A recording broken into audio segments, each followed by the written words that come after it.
Hello students, अब हमारा chapter complete हो चुका है।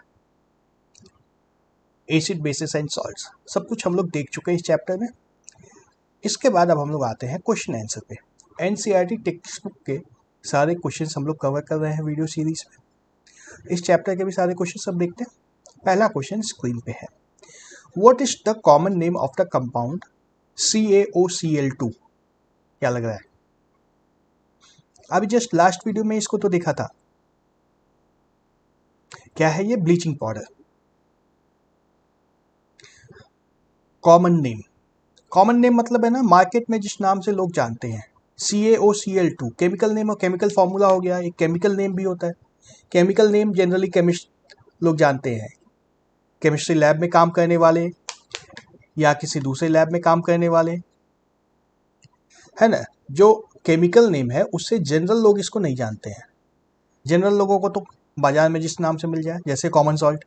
सोडियम क्लोराइड बोलोगे तो नमक मिलेगा क्या? बोलेगा नहीं है। किसी भी शॉप में जा करके सोडियम क्लोराइड बोलोगे तो नहीं मिलेगा, सॉल्ट बोलोगे मिल जाएगा। सिमिलरली ब्लीचिंग पाउडर कहीं भी मिल जाएगा। वहीं अगर CaOCl2 बोलोगे तो नहीं मिलेगा। तो एक कॉमन नेम, इसलिए कॉमन नेम जानना जरूरी होता है। आम आदमी इसी नाम से इसको जानता है। सेकेंड क्वेश्चन देखते हैं। Name the substance which on treatment with chlorine yields bleaching powder. हमने बात किया था ब्लीचिंग पाउडर कैसे बनता है। किसी चीज को क्लोरीन से ट्रीट करने से ब्लीचिंग पाउडर मिलता है। कौन सी थी वो चीज? अभी जस्ट पिछले वीडियो में देखा था। कैल्शियम हाइड्रोक्साइड था ना, स्लेट लाइम या कैल्शियम हाइड्रोक्साइड। याद आ रहा है या नहीं आ रहा है? दिखा दूं? देखो, ब्लीचिंग पाउडर ये था। कैल्शियम हाइड्रोक्साइड को क्लोरीन से ट्रीट करने से हमें ब्लीचिंग पाउडर मिलता है। वापस चलते हैं क्वेश्चंस पे।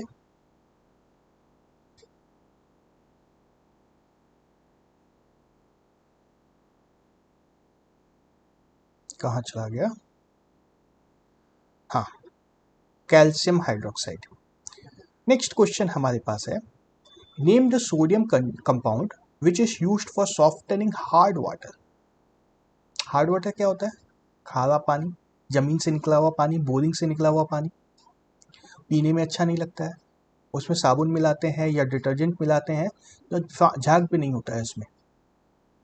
कुछ इम्प्योरिटीज की वजह से ऐसा होता है ना। केंट में डाल के तो सब मीठा हो जाता है, लेकिन केंट में डालना तो सब कुछ को पॉसिबल नहीं है। तो जनरली के केमिकल से भी इसको कहते हैं, और हम लोग पढ़े थे उसका नाम। कौन सा केमिकल था वो? वॉशिंग सोडा या सोडियम कार्बोनेट। इसको डालने से पानी मीठा हो जाता है, खारापन उसका खत्म हो जाता है। Hardness of water. Hard water is खारा पानी, अंडरग्राउंड वाटर। नेक्स्ट क्वेश्चन देखते हैं। What will happen if a solution of sodium hydrocarbonate is heated? Give the chemical reaction involved. देखे थे हम लोग, कार्बन डाइऑक्साइड निकल जाता है। बेकिंग पाउडर में यही होता है। सोडियम हाइड्रोकार्बन बेकिंग सोडा को बोलते हैं, और इसको जब हीट करते हैं तो कार्बन डाइऑक्साइड इससे निकल जाता है। केमिकल रिएक्शन भी देखे थे हम लोग। NaHCO3 को हीट करने से Na2CO3 मिलता है और H2O CO3 बाहर निकल जाता है। हीट करने से वाटर तो इवोपरेट हो ही जाता है और कार्बन डाइऑक्साइड भी गैस के फॉर्म में ही मिलता है। Next question. Right A equation two show the reaction between plaster of Paris and water. देखा था ये अभी। वाटर ऑफ क्रिस्टलाइजेशन होता है। Plaster of Paris calcium sulphate plus half H2O होता है। इसमें 1.5 H2O जब मिला देंगे हम लोग तो calcium dot 2 H2O, calcium sulphate dot 2 H2O हो जाता है, और इसी को हम लोग बोलते हैं जिप्सम। प्लास्टर ऑफ पेरिस से जिप्सम में कन्वर्ट हो जाता है। ठीक है। चैप्टर के एंड में जो एक्सरसाइज है टेक्स्ट बुक में, उसको भी देख ही लेते हैं हम लोग। पहला क्वेश्चन स्क्रीन पे है। A solution turns red litmus blue, pH is likely to be. Objective question exam में अब तो बहुत आने लग गए हैं। रेड को ब्लू कर दे रहा है ना, रेड लिटमस को ब्लू में कन्वर्ट कर देता है, मतलब बेसिक सॉल्यूशन है ना। एकदम सोचना स्टार्ट करो, ऐसे ही मिलेगा आंसर। बेसिक सॉल्यूशन है, यहाँ तक तो समझ में आ रहा है। बेसिक है मतलब पीएच क्या होगा, पीएच ग्रेटर देन 7 होगा तभी तो बेसिक होगा। तो ग्रेटर देन 7 कौन सा पीएच है, 10, ऑप्शन डी। देखो कुछ नहीं पता था हमें, अभी कुछ नहीं पता था क्वेश्चन जब देखा तो हमें सिर्फ दिया हुआ है रेड लिटमस को ब्लू कर देता है, रेड लिटमस को ब्लू कर देता है। तो अब डिटेक्टिव दिमाग लगाओ, रेड को ब्लू कर रहा है मतलब बेसिक होगा, बेसिक होगा मतलब पीएच 7 से ज़्यादा होनी चाहिए, मतलब हाइड्रोजन आयन कंसंट्रेशन कम होना चाहिए उसमें, सब कुछ पता चल जाएगा। सेकेंड क्वेश्चन पे आए। A solution reacts with crushed egg cells to give a gas that turns lime water milky. The solution contains crushed egg cells से एक गैस निकलती है जो लाइम वाटर को मिल्की कर देती है। उसमें क्या होना चाहिए, क्या होना चाहिए,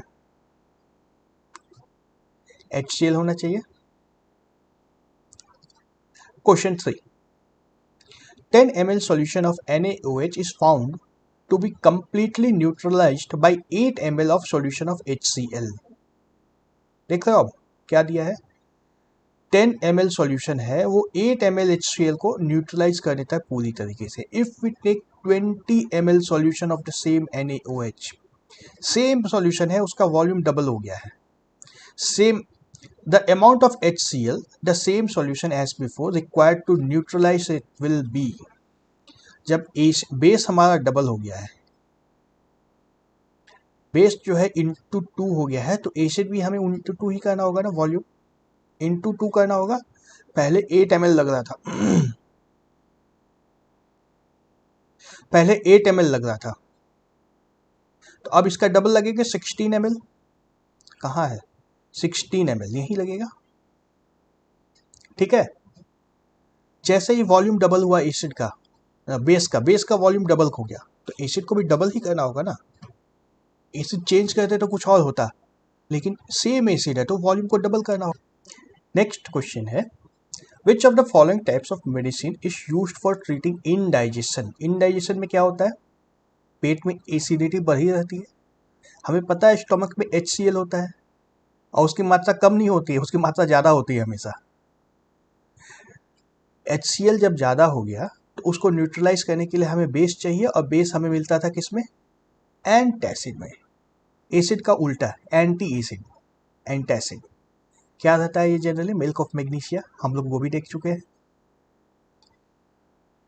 नेक्स्ट क्वेश्चन पे आए, right word equations and then balanced equations for the reactions taking place when dilute sulfuric acid reacts with zinc granules। Sulphuric acid zinc से रिएक्ट करेगा तो क्या होगा, जिंक सल्फेट बन जाएगा। सल्फ्यूरिक एसिड प्लस जिंक है ना, sulphuric acid plus zinc, zinc sulphate दे देगा प्लस हाइड्रोजन गैस दे देगा। केमिकल फॉर्मूला भी आराम से मिल जाएगा सबका। H2SO4 अगर पता है सल्फ्यूरिक एसिड का फॉर्मूला अगर H2SO4 है तो जिंक सल्फेट का फॉर्मूला भी निकल जाएगा आराम से ना। H2SO4 plus Zn gives ZnSO4 plus H2 gas है जो निकल जाएगी, सिंपल है। कुछ और क्वेश्चन है इसी तरीके से, write word equations and then balance equation for reaction taking place when dilute hydrochloric acid reacts with magnesium ribbon. Hydrochloric acid में मैग्नीशियम रिबन डालेंगे जब क्या होगा, रिएक्शन में बता देता हूँ सीधा सीधा, वैसे पता ही है सभी को। ट्वाइस HCl प्लस Mg जब ऐड होगा तो MgCl2 मिल जाएगा प्लस हाइड्रोजन गैस निकल जाएगी। थर्ड क्वेश्चन देखते हैं, dilute sulphuric acid reacts with aluminium powder, इसमें क्या होगा, अल्युमिनियम सल्फेट बन जाएगा। बैलेंस इसी तरीके से होगा, बैलेंस का नाम लोग सीख चुके हैं पिछले चैप्टर में। फोर्थ क्वेश्चन, अच्छा, dilute hydrochloric acid reacts with iron filings. Iron filings क्या होता है, आयरन के छोटे छोटे पीसेस होते हैं ये, जिंक के पीसेस को ग्रैन्यूल्स बोलते हैं, आयरन के पीसेस को फाइलिंग्स बोलते हैं। जब आयरन को फाइल करते हैं ना तो उसके छोटे छोटे टुकड़े निकल जाते हैं, उसी को आयरन फाइलिंग बोलते हैं। तो ये आयरन फाइलिंग जब HCl से रिएक्ट होगा, 6HCl plus twice Fe gives FeCl3 plus 3H2, balance इसी तरीके से होगा। Next question, compounds such as alcohol and glucose do not contain hydrogen, are also contain hydrogen but are not categorized as acids. Describe an activity to prove it. Acid है या नहीं है कैसे check करते थे हम लोग? बहुत सारे इंडिकेटर्स थे हमारे पास, नेचुरल भी थे, आर्टिफिशियल भी थे, कोई भी इंडिकेटर लगा के चेक कर लेंगे। Colour indicator, litmus paper use कर सकते हैं, मिथाइल ऑरेंज यूज कर सकते हैं, फिनोफ्थलीन यूज कर सकते हैं, टर्मरिक यूज कर सकते हैं, स्मेल इंडिकेटर भी यूज कर सकते हैं, कोई भी इंडिकेटर लगा के चेक कर सकते हैं हम लोग। Next question, why does distilled water not conduct electricity whereas rain water does? Question को सॉल्व करने के पहले सोचो, डिस्टिल्ड वाटर और रेन वाटर में क्या फर्क हो सकता है? डिस्टिल्ड वाटर और रेन वाटर दोनों में क्या फर्क हो सकता है? डिस्टिल्ड वाटर क्या होता है? बिल्कुल purest form of water, pure water, water को इवेपोरेट करा के फिर उसको कॉन्डेंस करा के जो वाटर ड्रॉपलेट्स मिलते हैं उसको डिस्टिल्ड वाटर बोलते हैं। मतलब उसके अंदर जितनी भी इम्प्योरिटीज थी सारी की सारी गायब हो चुकी है, एकदम pure water. Rain distilled water मतलब प्योर वाटर। और रेन वाटर भी डिस्टिल होता है, लेकिन उसके बाद पता है ना, बारिश में एटमॉस्फेयर से आते समय एटमॉस्फेयर के थ्रू आता है वो पानी, तो एटमॉस्फेयर में से बहुत सारी चीजें उसमें डिजॉल्व हो जाती हैं। तो rain water is not distilled water, but not very pure water, उसमें कुछ कुछ मिलावट होती है। तो प्योर वाटर अगर होगा तो उसका pH 7 होता है, उसका आयोनाइजेशन बहुत कम होता है ना, उसमें कोई H plus OH minus ions नहीं बनते हैं, इलेक्ट्रिसिटी कंडक्ट नहीं होगा। वहीं अगर रेन वाटर हो तो उसमें कुछ ना कुछ ऐड हो जाता है जो इलेक्ट्रिसिटी कंडक्ट करने लग जाता है। सेम चीज को लिख देना है, pure water does not conduct electricity whereas rain water has some dissolved salts from the atmosphere which help in conducting electricity. वही चीज जो अभी मैंने बताया। नेक्स्ट क्वेश्चन पे आ जाए, why do acids not show acidic behavior in the absence of water? Acidic behaviour हम लोग कैसे चेक करते हैं? जहां भी एसिडिक बिहेवियर चेक होता है H प्लस आयन कॉन्सेंट्रेशन से ही चेक होता है। और H प्लस आयन कहाँ से आते हैं? पानी से, वाटर से ही जनरली H प्लस आयन आते हैं। In the absence of water acid does not gate ionised. HCl है तो H प्लस Cl माइनस पानी के बिना नहीं देगा, पानी में जाने के बाद ही देगा वो। H2SO4 है तो H प्लस और SO4 माइनस ये पानी में जाने के बाद ही देता है, पानी के बिना नहीं देता है।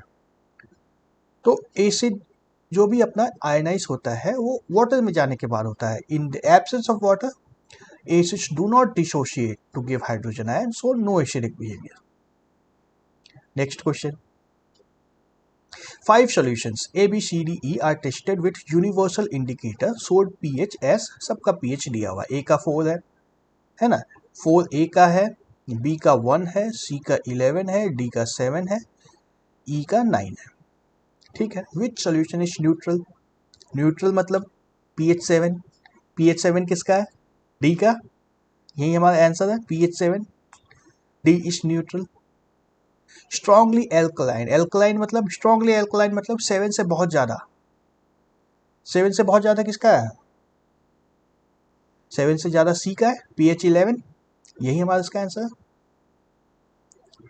Third question, strongly acidic, pH बहुत कम है, सबसे कम किसका है? A का है, B का है, pH 1, यही हमारा आंसर है, ऑप्शन बी। चौथा है वीकली एसिड, 7 से कुछ कम जिसका pH हो, 7 से कुछ कम किसका है? A का है, pH 4, 7 से कम है हल्का सा।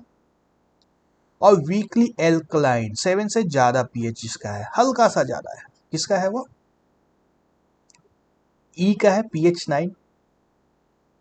कितना सिंपल क्वेश्चन था, कॉम्प्लेक्स लग रहा था एक बार, लेकिन एक बार अगर बना दो ना कि ये pH हमारा स्केल बन गया, यहाँ पे 7 है ना। यहाँ पे एसिडिक और राइट में बेसिक। ये अगर स्केल बन गई तब फिर इसको सेट करने में बिल्कुल समय नहीं लगेगा। नेक्स्ट क्वेश्चन पे आ जाए। Question 10, equal lengths of magnesium ribbons are taken in test tubes A and B.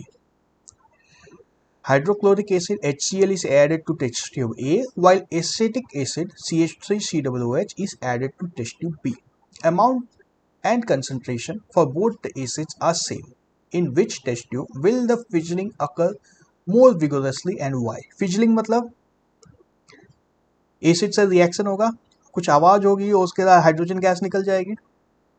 कोई भी मेटल जब एसिड में ऐड होता है तो ही होता है ना, आवाज होती है, मेटल डिसॉल्व हो जाता है और हाइड्रोजन गैस निकल जाती है, उसी प्रोसेस को फिजलिंग, फिज जैसी आवाज होगी। किसमें ज़्यादा जल्दी से होगी? जो ज़्यादा स्ट्रॉन्ग एसिड होगा उसमें जल्दी होगी। स्ट्रॉन्ग एसिड कौन सा है हमारे पास? HCl हमारा स्ट्रॉन्ग एसिड है। एसिटिक एसिड वीक एसिड है, HCl स्ट्रॉन्ग है, तो इसी में ज़्यादा तेज होगी फिजलिंग। टेस्ट ट्यूब ए में होगा। Why? HCl is strong acid. Why strong acid? ज़्यादा आयनाइज होता है, H प्लस आयंस ज़्यादा निकलते हैं इसमें। Question 11, pH of fresh milk has pH of 6. How do you think the pH will change as it turns into curd? Explain your answer. ये पता होना चाहिए। कर्ड क्या होता है? कर्ड में लैक्टिक एसिड होता है, एक एसिड का फॉर्मेशन होता है लैक्टिक एसिड का। लैक्टिक एसिड का फॉर्मेशन होगा तो पीएच कम होते चला गया है ना। 6 है, अभी न्यूट्रल के पास में है, हल्का सा एसिडिक है लेकिन न्यूट्रल के करीब है, फिर धीरे धीरे पीएच कम होते चला जाएगा, एसिड का फॉर्मेशन होता जाएगा, पीएच कम हो जाएगा, तो कर्ड इज स्लाइटली एसिडिक। अब एसिडिक जैसे है तो मतलब पीएच कम होता चला जाएगा। Question 12, a milkman adds a small amount of baking soda to fresh milk. Why does he shift the pH of fresh milk from 6 to slightly alkaline? ये समझ में आ रहा है? बेकिंग सोडा एल्कलाइन होता है, बेकिंग सोडा जो होता है एल्कलाइन होता है, Na2CO3, ये एल्कलाइन होता है। हमने बात की थी कि ये मिलेगा सोडियम क्लोराइड से प्लस हाइड्रो कार्बोनिक एसिड से, H2CO3 से। H2O3 माइल्ड एसिड है, माइल्ड एसिड है, और NaOH या NaCl स्ट्रॉन्ग बेस था। तो हमारा जो बेकिंग सोडा है बेसिक होता है, स्लाइटली बेसिक। वाई? बिकॉज इसमें जो बेस इन्वॉल्व है NaOH, जो बेस है वो स्ट्रॉन्ग बेस है और एसिड बहुत ही माइल्ड है, तो उसको पूरा न्यूट्रलाइज नहीं कर पाएगा एसिड कैरेक्टर, बेसिक कैरेक्टर को।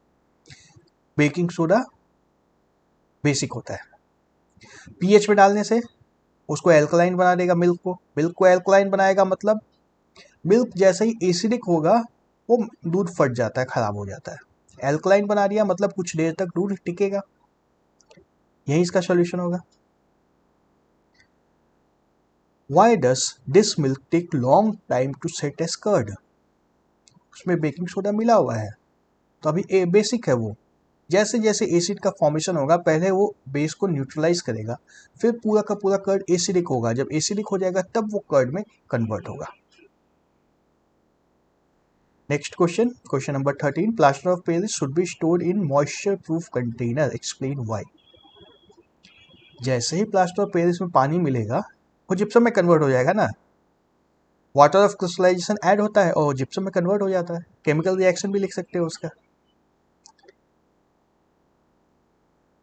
What is neutralisation reaction, give 2 examples. ये तो बहुत डिटेल में हम लोग देख चुके हैं, एसिड और बेस जब मिलते हैं तो दोनों एक दूसरे को न्यूट्रलाइज कर देते हैं, pH 7 हो जाता है, ये लिख लोगे। Question 15, give 2 important uses of washing soda and baking soda, ये भी हमने पिछले वीडियो में देखा था, लिख सकते हो। ओके, थैंक यू, चैप्टर खत्म होता है।